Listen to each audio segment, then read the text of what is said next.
What if the Jedi Council insisted Anakin join them to face Palpatine? Let's explore the depths of it in this video. Anakin ran through the Jedi Temple, searching for Mace Windu, who was surprised to see the young Jedi running towards him. Skywalker, what is the meaning of this? The Sith Lord. I found him. It's Chancellor Palpatine. The Chancellor? You are making a bold accusation. Are you certain? Yes, I am. He hesitates, wondering if he should say more, but he knows how serious the situation is, and the Jedi Order will need all the information they can get. He told me about his connection to the dark side. He was trying to convince me to join him. Mace blinks and stares at the young Jedi. Although embarrassed, Anakin draws himself up, ready to accept whatever consequences. It was clear admitting this took a lot from Anakin, and the Jedi Master responds with a grateful note. Very well. If you are ready, we can depart. You're letting me join you? When we asked you to spy on the Chancellor, I admit I doubted your abilities to carry out this mission. But today you've proven yourself worthy of our trust, and I apologize for doubting you. Anakin can barely believe the words he's hearing. He eagerly takes the outstretched hand, and the rest of the strike team moves in. When they arrive in the Senate building, Anakin remains outside as Mace leads the other three. He listens closely to hear what they are saying, but the voices are muffled until he hears a piercing shriek ripping through the office.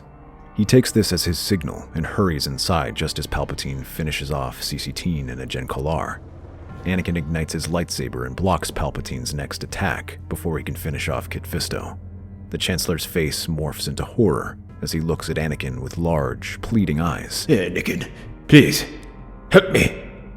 I cannot help you, Chancellor. Not unless you are willing to surrender. His expression hardens as he pushes Anakin back and prepares to attack again. Then you shall join them. Palpatine thrusts his hand out, and while Anakin leaps out of the way, Kit Fisto slams against the wall and slumps to the ground.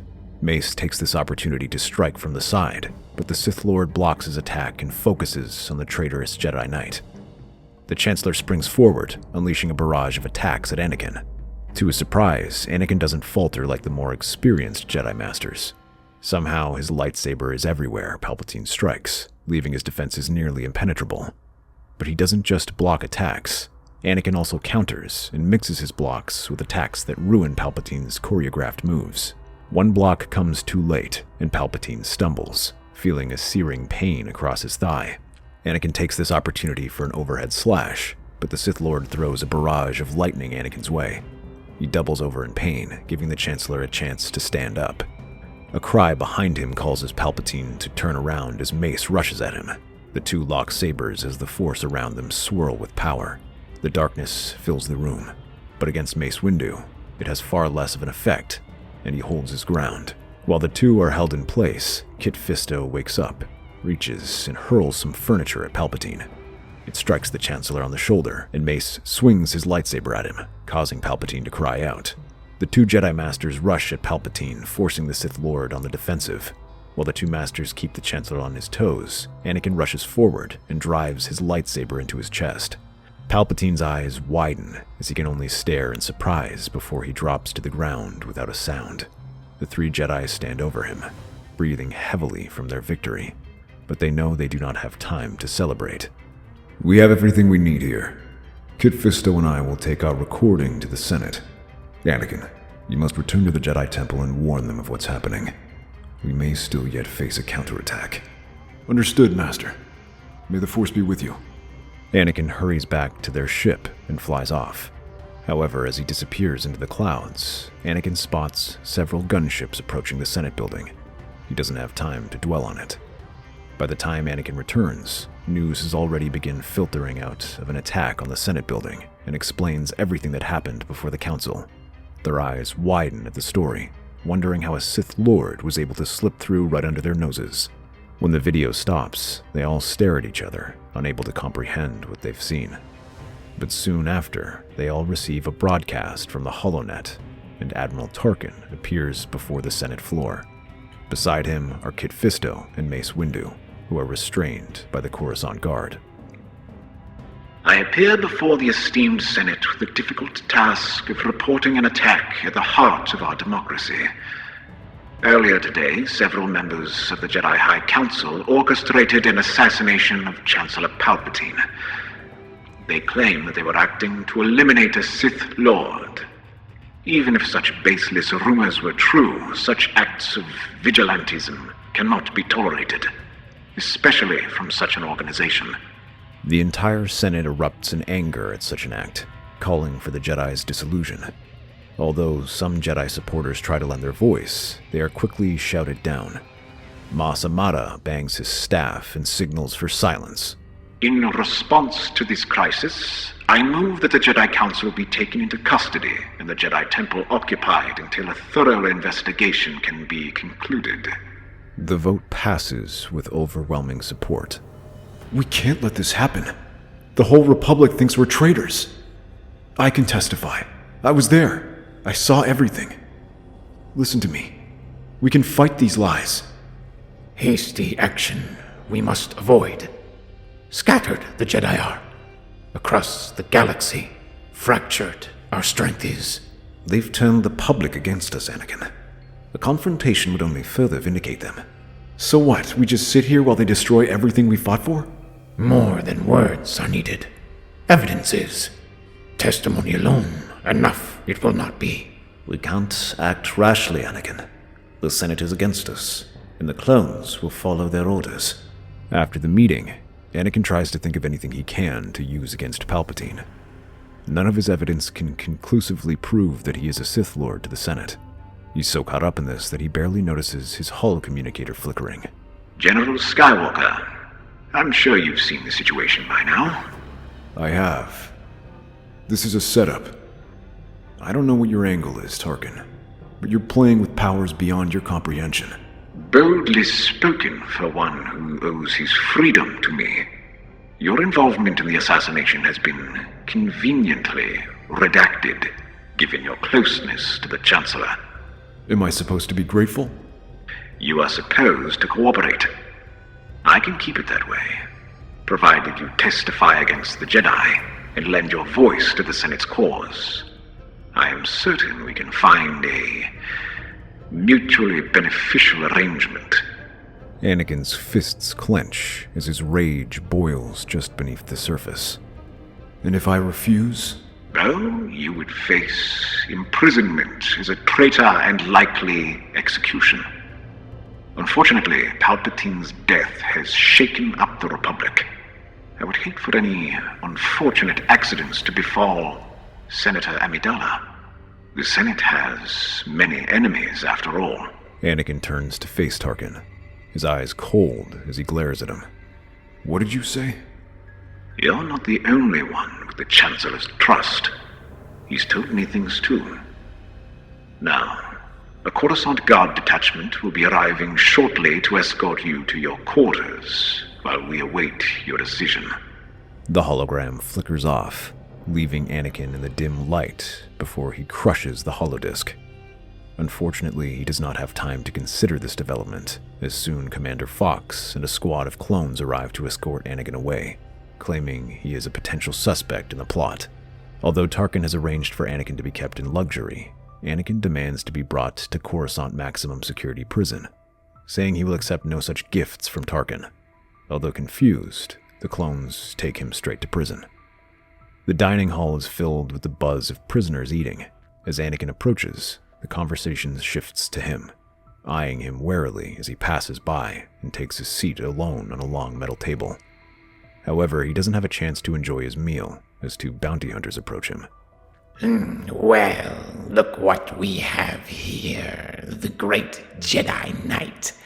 The last time I saw you, I left you flopping on the ground like a fish after I zapped you. They sit down beside him, but Anakin doesn't respond, continuing to eat. What's the matter? Not so tough without your lightsaber, are you? Bet you think you're still better than all of us. Chatta suddenly flips Anakin's tray over, spilling its contents over Anakin's jumpsuit. He surges to his feet while the two grin at him, glancing up at the guards, watching from above. One of them notices and immediately trains his blaster on them. Come on, Jedi. Show us what you've got. Anakin glares at the two, but a third figure appears, taller than the rest. Although he's wearing a similar jumpsuit, there's no mistaking the image of a clone trooper. Leave him alone. You want to join in, lab rat? You know the guards are watching, right? They'll go easy on one of their brothers if something starts.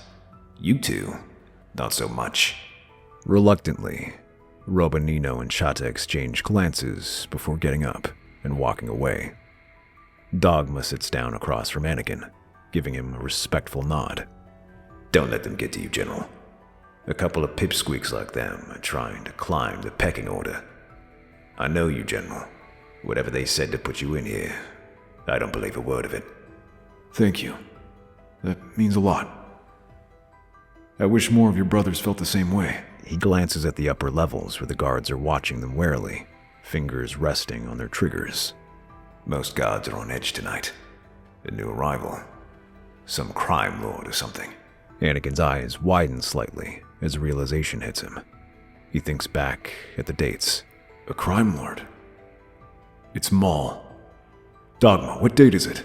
Dogma raises an eyebrow, confused, but answers. Then something connects in Anakin's mind. The date is the schedule for Ahsoka's return. Suddenly, Anakin leans over and reaches to grab Dogma's arm. I need to see him. He knows things that can clear my name. Can clear the Jedi Order. I don't know, General. I've got a few connections in here, but nothing that would get me close to a high-profile prisoner like Maul. I do think I can get you that mating if you don't mind breaking a few rules. Anakin finds himself laughing. Breaking rules? You know me, Trooper. But where was this clone in Umbra? Prison changes people. Just give me a few hours to set everything up.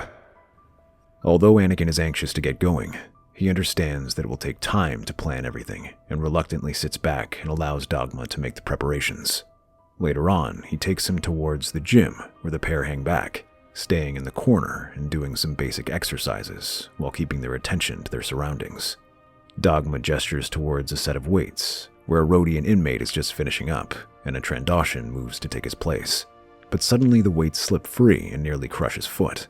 The Trandoshan shoves the Rodian and bellows angrily. In response, the Rodian curses him in his native language.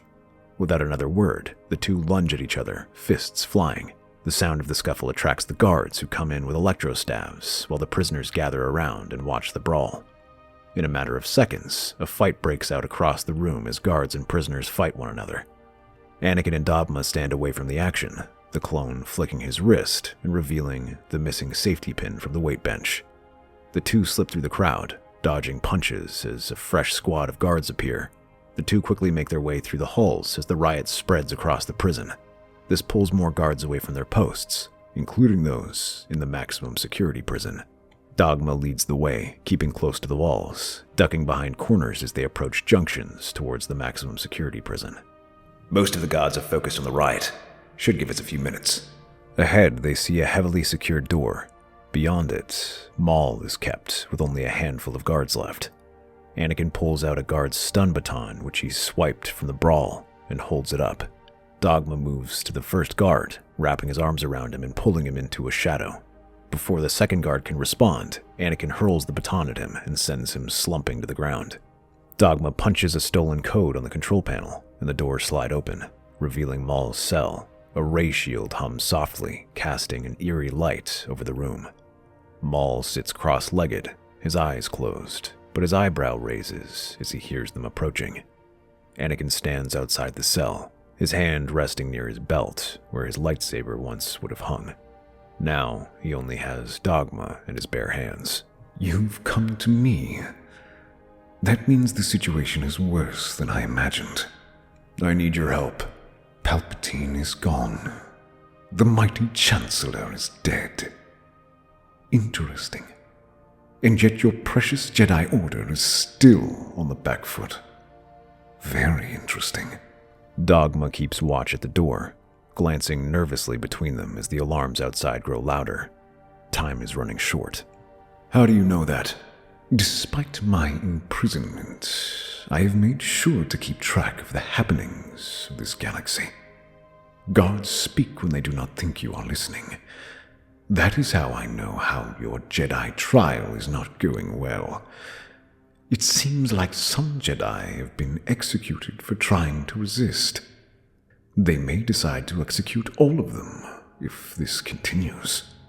Anakin feels his breath leaving his throat as he hears this news while Maul smirks, enjoying the look on his face. Slowly, the Jedi takes a breath and looks at him carefully, not wanting to show any weakness, and knowing Maul wishes for him to be unsteady. I didn't come for news that I can hear from guards. I come for information. You know Palpatine more than anyone else. And if there's anyone who can provide evidence of his connections to me... And what's in it for me if I were to help you? What about your freedom? And why should I believe that you, Skywalker, would free me? It was your apprentice who captured me, in case you think I've forgotten. Because what the apprentice has made, the master can unmake. I think you know that more than anyone. There is a beat of silence. Then Maul starts to grin. Very well, Skywalker. You have my attention. Let's see where this alliance takes us. Anakin nods towards Dogma, who deactivates the ray shield. The three of them hurry through the prison's labyrinthian halls. By now, it seems like most of the fighting is moved, and only the dead and unconscious are left. Among them is Robanino and Chatta, but the two suddenly spring to life, a knife flashing in Chatta's hands as he slices Dogma against the leg, causing him to stumble. Robanino holds up a knife and lunges at Anakin, who is faster and dodges the attack and catches the weapon. He twists the weapon away and kicks the tiny bounty hunter aside. Meanwhile, Chatta doesn't even get close to Maul as he lifts him with the Force and slams him against the wall. Maul plucks the knife from Chatta's fingers and throws it at Robanino. Was that necessary? Maul shrugs, his grin widening. No witnesses. They find a shuttle and fly off to Mandalore. The darkened skies of Mandalore loom overhead, ash swirling from the distance, while the ruins of ships and artillery scatter the fields. Thankfully, these same battlefield remains provide them with ample cover to hide from Mandalorian patrols. Maul leads them through a maze of collapsed buildings and scorched walls. Anakin follows closely, while Dogma covers the rear as they head towards Maul's military headquarters. Here. My quarters are beneath the ruins. The hollow discs I left behind hold all the information you need. They slip inside, watching as a patrol of Mandalorians depart.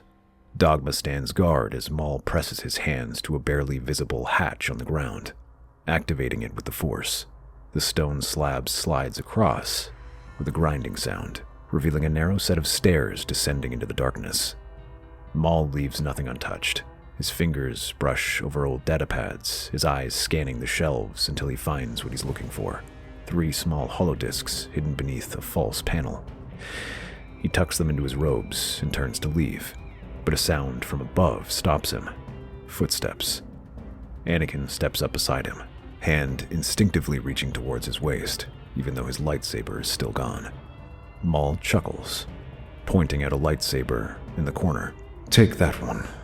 My brother's old lightsaber. Someone's coming. He gathers the remaining datapads and places them in a backpack before leading them out. As they reach the open air, they find over a dozen figures surrounding them. Mandalorians stand in a semicircle, blasters aimed, while Cad Bane twirls a toothpick between his teeth, his blaster loose in its holster. Beside him stands Raka Hardeen, Embo, Twazi, and Daron. I see Tarkin brought his hunting dogs here. A full pardon for whoever brings your head. He pulls out a blaster and locks eyes with Anakin, but Maul steps forward and chuckles darkly. Fools! You come here to die. Without warning, Maul lashes out with the Force, grabbing one of the Mandalorians and slamming him into a wall with a sickening crunch. The ambush erupts into chaos. Blaster fire lights up the night as the two sides collide. Mandalorians open fire, but Maul is already moving like a blur, his double-bladed lightsaber igniting and spinning around, his lightsaber deflecting the laser fire. Several Mandalorians are cut down by this attack. Cad Bane steps back, firing a few bursts of blaster fire as Anakin charges at him, narrowly dodging a shot. He tackles Bane to the ground, the two rolling through the dirt. Behind him, Twazi jabs her bayonet at him, but Anakin rolls aside and kicks her across the face. Her mechanical hand tries to slam into him, but Anakin catches it with his own and sends her stumbling to the ground. Before he can press her further, a jolt of energy courses through him, as Daron unleashes a burst of electricity that forces him to his knees. Dogma fires his blaster and grazes the Padawan's shoulder while causing the tentacle to uncoil. This time Anakin slashes his lightsaber across Daron's tentacle. He screams and tries to pull free, but Rocco Hardeen gives him a chance to back away by providing cover fire. Dogma's attention is taken away to try and take Cad Bane's attention. However, he is outmatched and has to jump from cover to cover. By the time Anakin finds out where Rocco is, Bane is back on his feet. He flies closer, firing his blaster at him and then trying to keep him off the ground. While he's distracted, Twazi intervenes and pulls out a shock knife, slashing at Anakin, who dodges and counters with a quick jab to her gut. But each time he's about to finish the bounty hunter off, the other comes in and pulls his attention away. Anakin tries to defend against these relentless attacks, but feels them starting to overwhelm him, backing him towards the corner. The frustration builds inside him, screaming to be unleashed. And unleash it, he does. With a snarl, Anakin thrusts his hand out and unleashes a wave of dark energy across the bounty hunters, throwing them back, only Bane to keep his feet and look back in surprise, but quickly launching himself at him. Maul cuts down another Mandalorian, his eyes glowing with rage, but his attention is drawn to two figures, Bo-Katan and Embo. Up for a rematch. Embo hurls his war helmet, which staggers Maul and sends him stumbling. As he rights himself, Bo-Katan lunges at him and dropkicks him. He doesn't fall as his mechanical legs dig him into the ground and then right him up, where he backhands Bo-Katan. Embo picks up his bowcaster and fires at him, forcing Maul to deflect the attacks as the Night Brother runs to close the distance. As Maul slashes his lightsaber, the bounty hunter leaps up and swings his hat like a shield, smacking the base of it against Maul's chest. He rolls aside as Bo-Katan unleashes her flamethrower. Maul dives off of his feet just as the heat grazes his back. He doesn't remain there, and Maul dives to the side and grabs Bo-Katan's leg, throwing her to the ground and breaking her jetpack. Before she can get back up, Maul drives his lightsaber into her chest. She lets out a strangled cry, before Embo hurls his hat again and knocks Maul off balance. The bounty hunter catches it and throws it a second time. This time, he's able to dodge it and close the distance, throwing a flurry of punches. Embo once again uses his hat like a shield, blocking each attack. As Maul pulls back for another blow, he slams forward and knocks the wind out of the Night Brother. Embo follows up and slams the rim against Maul's jaw, leaving him staggering. While he stumbles back, Embo hurls, but Maul is ready. He raises his hand and catches it in midair, and then slams it back into Embo. While he stumbles, Maul swings his lightsaber. The bounty hunter raises his shield to try and defend against the attack, but Maul's saber slices through the shield and his head. He turns to see Anakin making short work of the bounty hunters. His burst of dark energy had taken them off the ground. Twazi and Daron are already dead on the ground while Bane is flying back, trying to avoid Anakin's relentless lightsaber attacks. The first hint of panic forms on the bounty hunter's face as he flies off and tries to make his escape. However, Anakin is faster and slices his rocket boot, sending him stumbling to the ground. Cad Bane lands hard on his stomach, but then whirls around and fires a shock net. It wraps around Anakin's legs, leaving him screaming in pain, but then he slices through with his lightsaber. As Anakin steps forward, the darkness seems to burn around him as he approaches. In desperation, Bane activates his taser and tries to lunge forward, but Anakin drives his lightsaber into his forearm. He screams and Anakin pulls his lightsaber up and holds it against his throat. Without another word, he decapitates him. Maul, on the other hand, starts to clap his hands. Well done, Skywalker. It feels good, doesn't it? Embrace the dark side and let it flow through you. Look what you can accomplish. Anakin turns and faces the broken bodies of the bounty hunters. A part of him feels satisfaction at finishing them off. He would love to do more, to finish off the other foes and do the same to Tarkin. But then he recalls why he is here. The Jedi Order needs him, and who is standing trial now? He slowly presses Savage's lightsaber back into Maul's hands. Here, this is yours. I promise to free you. Nothing more. Not quite done yet. Dogma is being forced back by Rako Hardeen. Maul lunges forward and then swings his lightsaber in one quick thrust that deflects the blaster bolt right back at Hardeen, running right through his blaster scope. Anakin gives Maul a curt nod, helping Dogma to his feet, and they hurry back into the shuttle to return to Coruscant. Unfortunately, by the time they return to Coruscant, the situation has deteriorated. This only puts more pressure on Tarkin to take further action. The trial is sped up, and Anakin's escape is used as evidence of the Jedi's guilt. But now they are actively calling for all remaining Jedi to be executed, to prevent any further chaos. He spent this time convincing the Senate that the Jedi are trying to gain power. Unfortunately, this is working well, and the voting is now in their favor. But as the voting is about to conclude, a figure emerges from the Senate floor and steps onto a repulsor lift. Anakin appears, holding up the satchel of datapads and holodisks. He sets them down and begins playing them. These files include hidden communications between Maul and Palpatine, recordings of their conversations and mission profiles, and even a hidden recording of Palpatine's final duel between him, Maul, and Savage. When the recordings end, the Senate is in shock. They stare at the screen, pondering on what they just saw. The Jedi Order has long suspected a Sith Lord had infiltrated the Senate, but we were unsure of who it was. When we learned it was Palpatine, we wanted to act immediately. And I understand that the Jedi overstepped, but we must ask ourselves how a Sith Lord was able to climb the ranks of our Republic, and whether we should encourage such actions by removing the organization that stopped them. As his words hit home, a ripple of uncertainty washes across the Senate. Tarkin begins to blink and shifts from side to side. But the damage is done as the vote concludes and the Jedi are acquitted of their crimes. That's our theory. The Star Wars universe is a galaxy filled with exciting stories and possibilities, and we love exploring them. If you want to accompany us on this journey to a galaxy far, far away, then please like, share, and subscribe to our channel.